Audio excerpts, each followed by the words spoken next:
Hello chess friends, and welcome to Azarov's chess channel, and welcome to my advanced chess theory and to another part of the King's Indian defense. Today we'll do again the King's Indian attack when White plays sort of King's Indian himself. So we in my previous video I showed you a very good game played by Shakhriyar Makhmadjarov, which was in sort of a symmetrical defense. Today we'll do again the symmetrical defense, but with a continuation, with a different continuation, which probably can bother you. And I think I must show you this line because it's very important to know it when you're playing against sort of a King's Indian attack. Of course, while playing King's Indian yourself. So we have here Knight F3. Let's go again to the setup of this King's Indian attack with D3. So as said in my previous video, here White points out where he wants to attack. So with this pawn chain he sort of directs us where he wants to create his attack.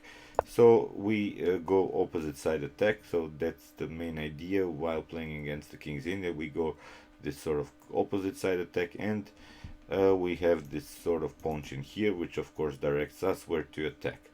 And in my previous video, after rook to b1, of course we have here rook to e8, and here is the problem when your opponent plays the move bishop to g5, and you see the bishop of the g5 really prevents us to break through here in the center, and this is the problem, because of course the knight is pinned here because the bishop is aiming on the queen, and we cannot play this e4 move as Shakhriyar Makhmadjarov played in my previous video, and it's really now a problem. So how to handle these problems? Here I wanted to show a game. It was played in 2010 between Viktor Gunnarsson and Vladimir Baklan. Vladimir Baklan with the black pieces, also strong grandmaster, and here I think he found a really nice system. And this game that I'm showing you, I think it's the sort of best Zugzwang game that I ever seen in my life. I don't know if you know the expression of Zugzwang. Of course, experienced players knows the term, know the term. And here in the end game, he really forced his opponent to play something, and all of his pieces were sort of a pin. So really nice play by the strong grandmaster, and I hope you enjoy the game, because you will also have an liberating line, line that black can play in this line with bishop to g5. So now we have h6. Of course, we see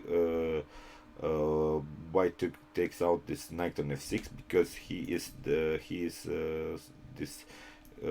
this knight on f6 is really the supporter of our e4 idea, and that's why White takes it out. Of course, Black took with with bishop on f6, and now you see White has the simple idea to go b4, a4, simply creating here some threats, maybe a5, even a6. So with the liberation of this bishop, and it's really a nice attack. It's very well prepared. It's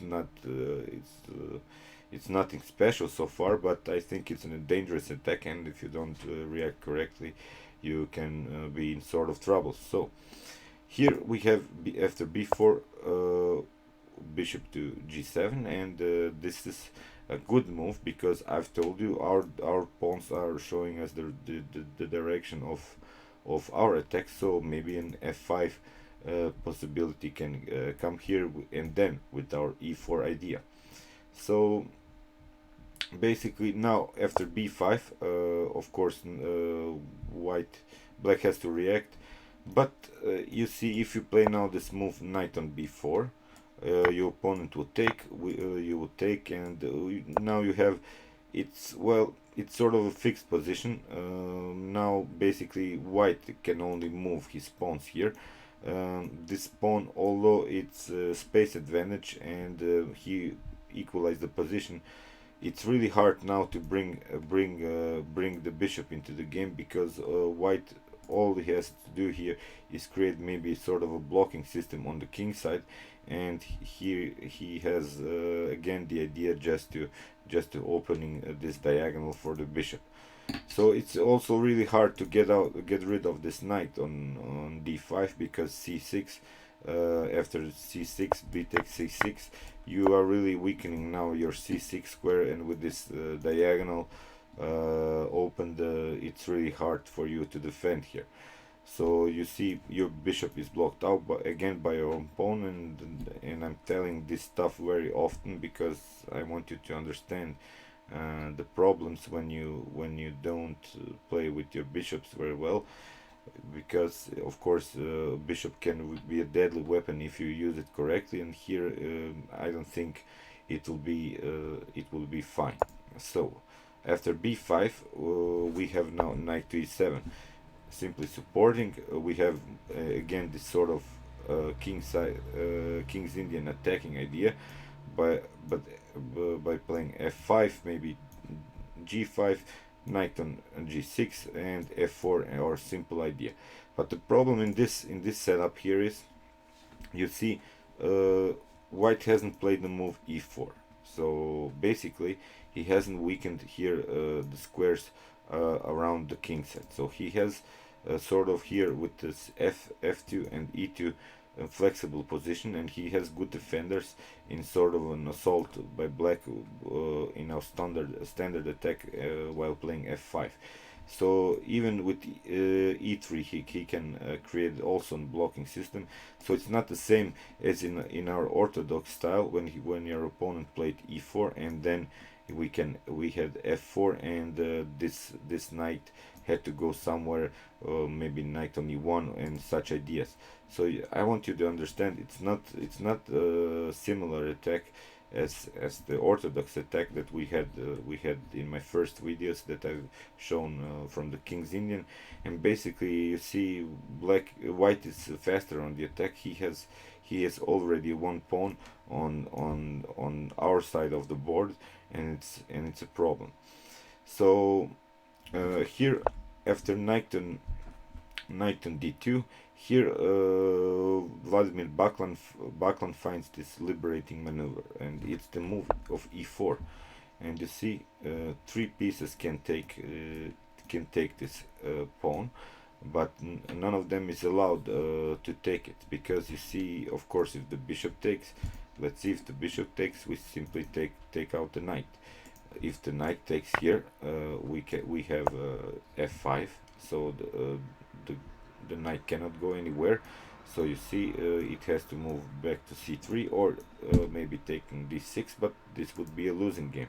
Of course the bishop is aiming on c3.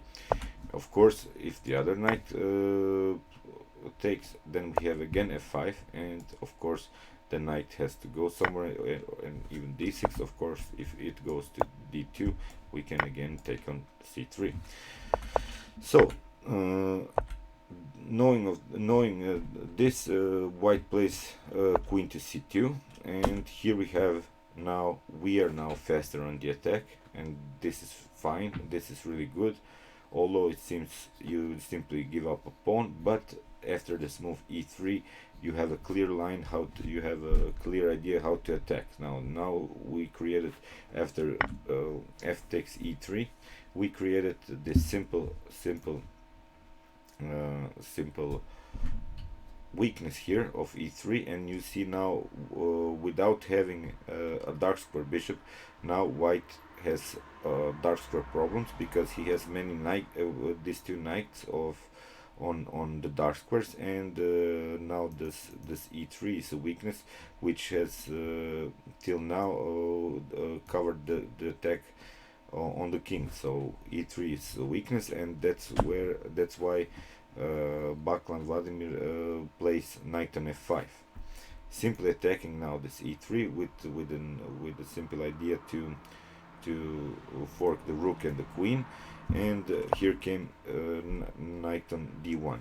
But you see, in every move now that we created sort of an attacking setup, in every move white now goes back and black goes forward with a simple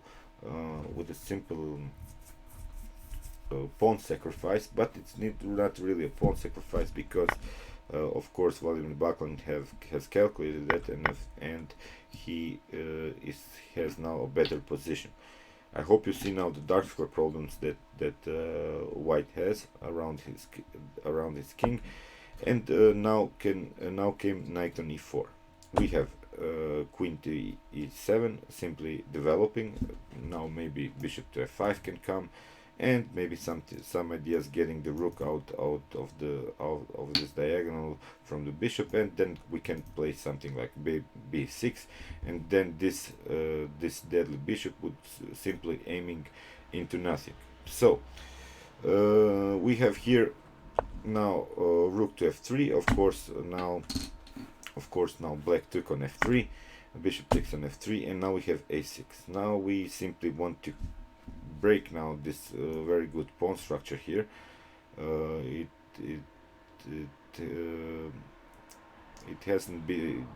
cannot be allowed now here. We want to create here at least something, and after taking on b5 we have then an open a file. That's very fine, very good move. And of course, if now b takes a5, we take with the rook, and again we have sort of a semi-open a file with an attack on a2. So a4 was of course played. As said, an exchange came on b5, and now queen to a5, simply going for the dark squares. You see this dark square problems that I'm pointing you out. Black goes simply for the dark square problem. Now queen to d2, and we have bishop to e6. Now that's what we wanted. We developed now all the pieces. All of the pieces are on good squares. You see the bishop and the knight are covering very well this diagonal. The bishop here is on a good square because it's pointing out in two directions, and the rook is in an open file. So this is the setup. It's a very good setup now. What we try, and very good play by Vladimir Baklan. Now we have knight on f2, and we have now d5. So you see, basically the only good piece that white had here is this bishop on f3. So if we could trade it, we are perfectly fine. And then if after c takes d4, bishop takes d4, of course e4 is a possibility, although it's in tempo on the bishop. But you see, with that move white would simply cut out his bishop from the game, because then again it would be blocked by its own pawn, and again this would simply even create even more dark square problems for white, because now the pawn cannot of course go anymore on e3, which would be sort of a protector on the dark squares. So that's not what happened, because we have a trade of bishops, and now we have queen to f4, targeting the c7, but it's really not a problem, because you see black isn't interested in defending himself. So you see again, this is a strong grandmaster, so he knows the basic principles in chess, so he gets attacked. But he doesn't go something like maybe rook to c7, because this would be simply too passive. He goes actively into the game with the rook on a2, and of course c6 is also not so good, because after b takes c6, then we have an open file for this rook. So here black found this very good counter attack on this pawn, and of course if white takes, then we have here taking, and this would be a deadly position. So after this came now this e3, and we have rook to e2. Again, black isn't interested to simply defend. Of course, if now the queen takes on c7, then we have a rook to e3. He simply goes forward, and that's what I like about the play of black. And after something as king to f1, attacking the rook, we have queen to a2, simply doubling up on the second rank, and this would be unprotectable for white. Now we have e4, this move that I've told you about, and now it came, although the bishops are off the board.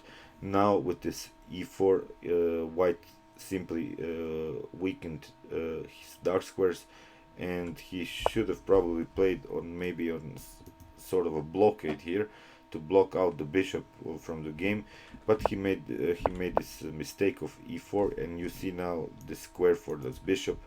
This bishop can come on d4. We have this idea, queen to a2, and we have now rook to f1, and now we see after bishop to d4 we have now this Zugzwang position that I've told you about.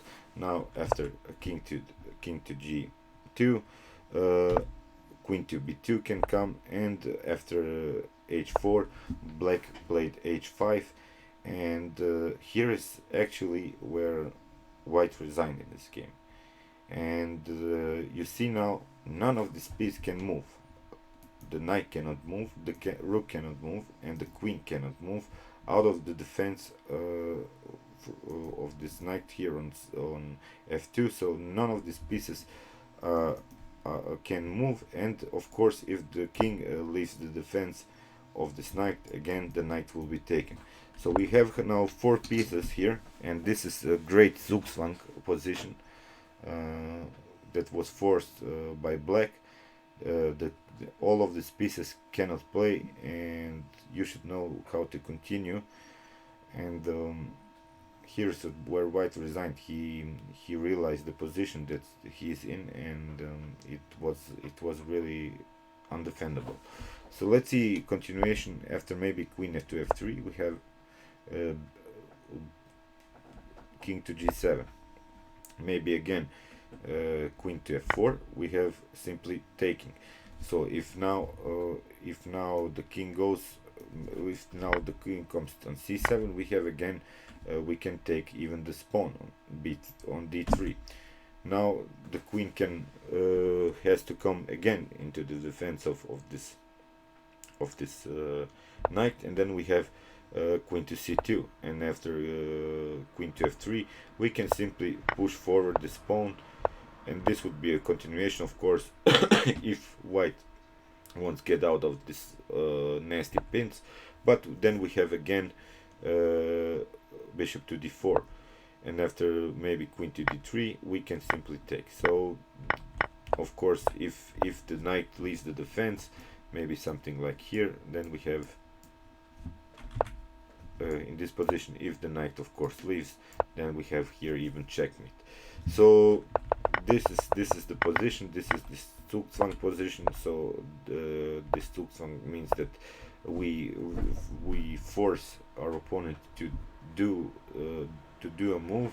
So you see in every move that he plays is sort of a losing. Let's, for instance, if he plays b4, we simply take out. So now the knight cannot take this b4, and even the queen cannot take this b4, and where of course white realized that he is in a losing game, and that's where he resigned. So I hope you enjoyed this Zugzwang video, and it was really one of the best Zugzwangs that I've seen in such a high level. So but basically again let's go to this position of this symmetrical defense. So here after this bishop to f6, I recommend you just to simply go in our sort of kingside attack. But here in this continuation after knight on d2, you have to memorize this move of e4 and play it, learn this line. It's really hard, if you're a King's Indian player, you know what I'm talking about, because white has this clear plan of attacking. Simply go on the attack on our queen side, and it's basically hard to handle if you don't play it correctly. So thank you for watching, guys, and of course we're gonna continue with our King's Indian videos. Chess is the best, guys.